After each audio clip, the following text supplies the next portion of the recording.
Congress party तो हर बात हर समय ऐसे आरोप जब आते हैं और उसको हास्यास्पद जवाब देते हैं। जब मैंने पहले 2G पर प्रधानमंत्री को चिट्ठी लिखी तब उन्होंने कहा कि कोई भी प्रधानमंत्री को चिट्ठी लिख दें तो प्रधानमंत्री क्यों जवाब दें। फिर सुप्रीम कोर्ट ने उनको एक सही जवाब दिया कि जब भी कोई गंभीर आरोप ऐसे लाते हैं सबूत के साथ उनको प्रधानमंत्री जवाब देना ही पड़ेगा। और वो वहां से 2G मामला शुरू हुआ। यहाँ जहां तक वड्रा का सवाल है, ये आरोप कोई नई आरोप नहीं है। मैंने पहले भी उठाया था। मैंने कहा कि मैं व्यस्त हूँ अभी चिदम्बरम का जो रोल है उस पर जांच कराने के लिए। वो खत्म होने के बाद मैं फिर वड्रा का केस लूंगा। मैंने आपके चैनल में कई बार कहा था।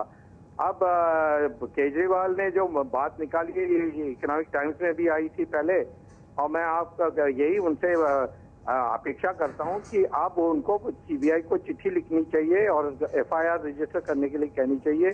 और सीबीआई नहीं करती है तो फिर उनको सुप्रीम कोर्ट या हाई कोर्ट में जाकर के PIL डालनी चाहिए। जी सुब्रमण्यम स्वामी जी, लेकिन ऐसा कुछ किया नहीं है टीम केजरीवाल या उनके साथियों ने। उनके पास कानून की राह खुली हुई है लेकिन उन्होंने उसका इस्तेमाल नहीं किया। उन्होंने सिर्फ मीडिया में आकर ये आरोप लगाए। तो क्या उनकी मंशा पर क्यों राजनीतिक फायदा उठाना चाहते हैं, उस पर सवाल उठाए जा रहे हैं? ये कमजोरी उनकी शुरू से थी। तब भी जब मैंने ये जन लोकपाल बिल की बात की, मैंने कहा कि आज की वर्तमान विधि व्यवस्था में भी मैं 2G में इतनी एक्शन ले पाया हूँ।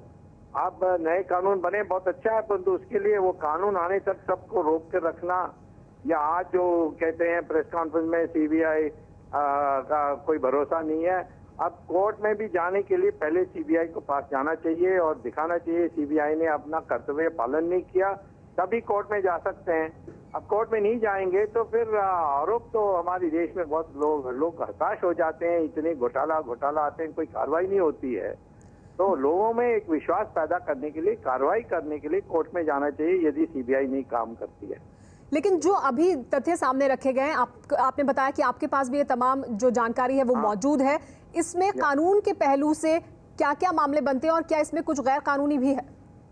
देखिए, प्रिवेंशन करप्शन एक्ट में बिल्कुल साफ है कि कोई भी किसी व्यक्ति को पद में रह के फायदा पहुंचाए तो फिर वो प्रिवेंशन करप्शन एक्ट में आती है। यहाँ जो वड्रा है ये तो एक निजी व्यक्ति तो नहीं है, क्योंकि उनको SPG मिलती है, उनको एयरपोर्ट में चेकिंग नहीं होती है, और जब भी वो विदेश जाते हैं तो उनका कस्टम्स क्लियरेंस को कुछ खास नहीं होता है।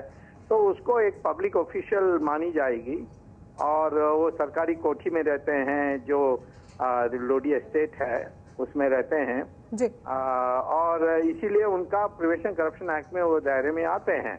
अब ये तो बहुआयाम उनके ऊपर आरोप है। इनके पास 6 कॉर्पोरेट जेट हैं, यूनिटेक में 2G में उनका रिश्ता है, तो कई बातें हैं। मैं तो समझता हूं कि शुरुआत कहीं होनी चाहिए, कि मैं नहीं कर सकता क्योंकि मैं चिदम्बरम के मामले पर व्यस्त हूं। कोई और ले सकता है, केजरीवाल खुद चले जाए CBI को लिखें, तभी हम उसको सीरियस मानेंगे, नहीं तो तरह तरह के संदेह उत्पन्न होंगे।